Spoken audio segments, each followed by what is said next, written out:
အားလုံးပဲမင်္ဂလာပါဒီနေ့မှာတော့ကျွန်တော်ရည်တွင်ပြတ်တာကိုပြပေးမယ်ဖြစ်ပါတယ်ဒီတွင်ကြတော့ကျွန်တော်တို့ကောင်းနေတဲ့အချိန်မှာကြတော့တန်ဖူးကိုမတိဘူးပေါ့နော်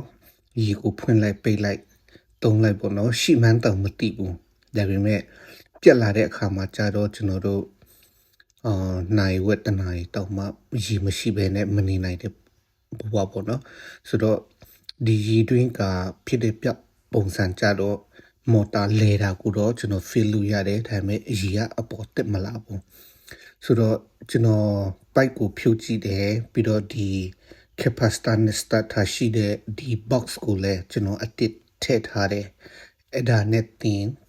ရေကထွက်မလာဘူးပေါ့နော်ဆိုတော့ကျွန်တော်ဒီနေ့တော့ဒီဟာကိုပြပေးမှာဖြစ်ပါတယ်ဒီဟာကြတော့ပုံမှန်အပြင်ကျွန်တော်တို့မြန်မာမိသားစုတွေကြတော့ပြင်တဲ့လူကိုခေါ်ကြတယ်ပြင်တဲ့လူကိုခေါ်တဲ့အချိန်မှာသူတို့လူ2ယောက်3ယောက်လူတယ်ဆက်ပစ္စည်းလူတယ်ပေါ့နော်ဒါပေမဲ့ကျွန်တော်ဒီနေ့တော့ကျွန်တော်ကိုဟာကိုလုပ်ကြည့်မှာဖြစ်တယ်အရန်လေးတိချင်နေတဲ့စိတ်လည်းရှိတယ်သူဘယ်လိုဖွဲ့စည်းထားလဲဘယ်လောက်ခက်ခဲလဲပေါ့နော်တကယ်လို့မျက်မအောင်မြင်ခဲ့ဘူးဆိုရင်တော့ပြင်တဲ့လူကိုပဲခေါ်ရမှာဆိုတော့ကျွန်တော်ဒီဟာကိုကျွန်တော်အပေါက်ဖောက်ပြီးတော့ငါးပြီးအပေါ်တင်တယ်ပြီးတော့အပေါ်မှာကျူးနဲ့ချိတ်တယ်ပြီးတော့ဘိုက်ကိုပြန်ဖောက်တယ်ပြီးတော့ငါးပြီးတင်တယ်အဲ့လိုမျိုးကျွန်တော်ငါးပြီးကျွန်တော်တယောက်ထဲလောက်တာပေါ့နော်အဲ့ဒါမဲ့တယောက်ထဲအဆင်မပြေတော့မိမကိုခေါ်ပြီးတော့နှစ်ယောက်သားလှုပ်လိုက်တော့ခဏလေးနဲ့မော်တာကိုထုတ်နိုင်ခဲ့တယ်ဆိုတော့တကယ်ဒီပြဿနာကဒီမော်တာနဲ့ပိုင်းနဲ့ဆက်တဲ့နေရာမှာကျူးသွားတာပေါ့နော်ဆိုတော့ကျွန်တော်မော်တာအပြင်ထုတ်ပြီးတော့မော်တာကောင်းမကောင်းကျွန်တော်စမ်းကြည့်တာဖြစ်တယ်ဆိုတော့မော်တာကတော့ကောင်းတယ်မော်တာလဲတယ်ဒါပေမဲ့ကျွန်တော်တို့ထုတ်တဲ့အချိန်မှာအနာဖြစ်သွားတာပေါ့နော်ဆိုတော့ဒီကျူးအနာကိုကျွန်တော်တို့ underwater electric connection လို့ခေါ်မလားရေထဲမှာဟိုဆက်တဲ့ဟာနဲ့ကျွန်တော်ဆက်ရမှာဖြစ်တယ်ဘာဖြစ်လို့လဲဆိုတော့ဒါတိကျပြန်မဆက်ဘူးဆိုရင် short ဖြစ်ပြီးတော့မော်တာလည်းလောင်နိုင်တယ်ရေမတင်တော့ဒါလည်းဖြစ်နိုင်တာပေါ့နော်ဆိုတော့ဒါပြင်တဲ့ဟာကိုကျွန်တော်ဒီထဲမှာပဲတခါတည်းတင်ပြီးမှဖြစ်တယ်ဆိုတော့ဒီဟုတ်ဒီဟာပေါ့နော်ခုတုံး underwater electric connection ကဒီဟာတုံးမှာဖြစ်တယ်ကျွန်တော်အခုတော့လောလောဆယ်တော့မတုံးဘူးတီးတော့အကြီးဖြစ်မလားအသေးဖြစ်မလားမသိချဘူးပေါ့နော်ဆိုတော့စလုပ်ပါမယ်နှစ်ဖက်စလုံးဖြတ်ပြီးတော့ကျွန်တော်လက်စစ်ကျူးကိုပေါ့နော်အဲ့ဒီဟာကိုဆက်တဲ့ဟာနဲ့ကျွန်တော်ညက်တဲ့ဟာနဲ့ဆက်တယ်ပြီးတော့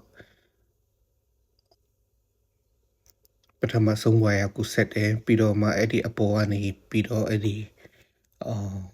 ပိုက်ပြော့လို့ခေါ်မလားအဲ့ဒါကိုဖုံးပြီးတော့အပူပြီးမှဖြစ်တယ်ဆိုတော့အဲ့ဒီအပူပြီးတဲ့အချိန်မှာ hit gun နဲ့အပူပြီးတယ်ဆိုတော့ကောင်းမမြင်ရဘူးဆိုတော့ hit gun နဲ့အပူပြီးတဲ့အချိန်မှာအထက်ကနေပြီးတော့စီစီလီကော်ကြီးတွေထွက်လာတယ်အဲ့ဒီကော်ကြီးကနေပြီးတော့သူကဒီလိုမျိုးဖြစ်သွားတာပေါ့နော်ဆိုတော့အဲ့ဒီကော်ကြီးကနေပြီးတော့သူကကျုံပြီးတော့ပိတ်သွားတာပေါ့နော်အခုတော့ကျွန်တော်ပြန်ထည့်ဖို့ ready ဖြစ်နေပြီဆိုတော့ကျွန်တော်ပြန်မထည့်ခင်မှာရေဖိတ်မဖိတ်ကျွန်တော်ပြန်အရင်စမ်းကြည့်မှဖြစ်တယ်ကျွန်တော်ရေထည့်ထားတယ်ဒါပေမဲ့ရေထွက်မလာဘူးဆိုတော့အောက်ဘက်ပိုင်းကျတော့မော်တာဖြစ်ပြီးတော့ဒီအပေါ်ပိုင်းကျတော့ပန်ကာခေါ်မလားရေတင်တဲ့ဟာဖြစ်တယ်ပြီးတော့ပထမမှာဆိုရင်တော့သူတို့ PVC ပိုက်ကိုတုံးထားတာဖြစ်တယ်ဒါပေမဲ့အဲ့ဒီ PVC ပိုက်ကျတော့ special order ဖြစ်တဲ့အတွက်ကျွန်တော် PVC ပိုက်ကိုမရနိုင်ဘူးပေါ့နော်ဒါပေမဲ့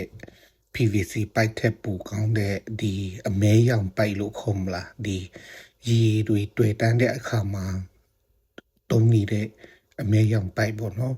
PSI အနေနဲ့ကျတော့160 PSI အထိခဏရေရှိတယ်ဒီ pipe ဖြစ်ပါတယ်ဒီ pipe ကိုကြတော့ကျွန်တော် tractor supply မှာဝယ်တာဖြစ်တယ်P 100ကိုဒေါ်လာ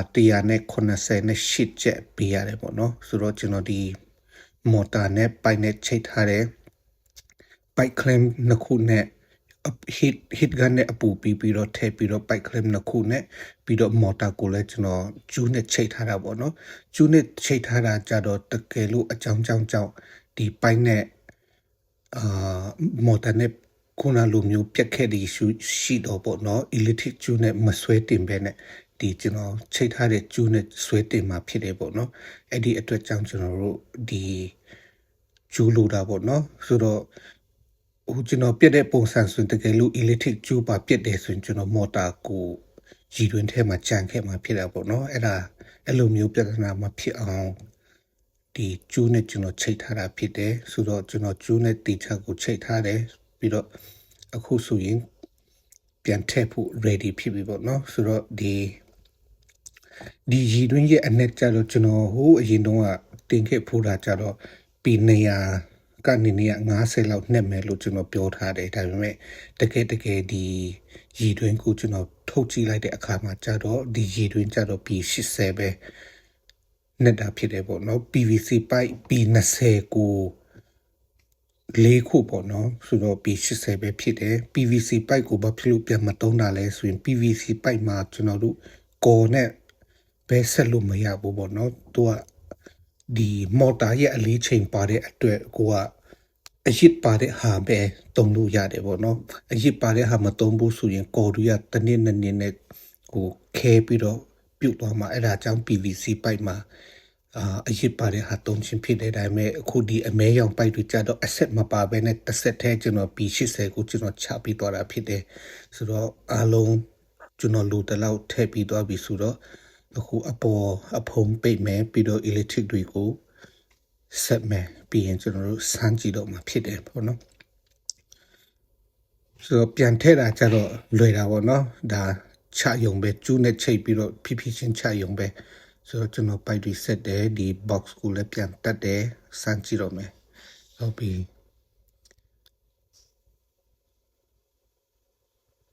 ကျွန်တော်စမ်းကြည့်လိုက်တဲ့အချိန်မှာချက်ချင်းပဲမော်တာလဲပြီးတော့ရီကကျွန်တော်လူချင်းတလောက်ကျွန်တော်ရီရထွက်လာတာပေါ့နော်ဆိုတော့ကျွန်တော်GPR ကိုလည်းကျွန်တော်ပြပေးမယ် PSI 50အထိတက်တယ်ဆိုတော့ကျွန်တော်တို့ကတော့ပုံမှန်50ပေါ့နော်30ကနေ50ကြာ50ဆိုရင်သူရီမော်တာကိုပိတ်တယ်ပြီးတော့ PSI 30အောက်ရောက်သွားပြီဆိုရင်သူကပြန်စတယ်ဒီအပေါ်အမှုကိုလည်းကျွန်တော်ပြန်ပေးရမှာဖြစ်ပါတယ်အားလုံးကိုကျေးဇူးတင်ပါတယ်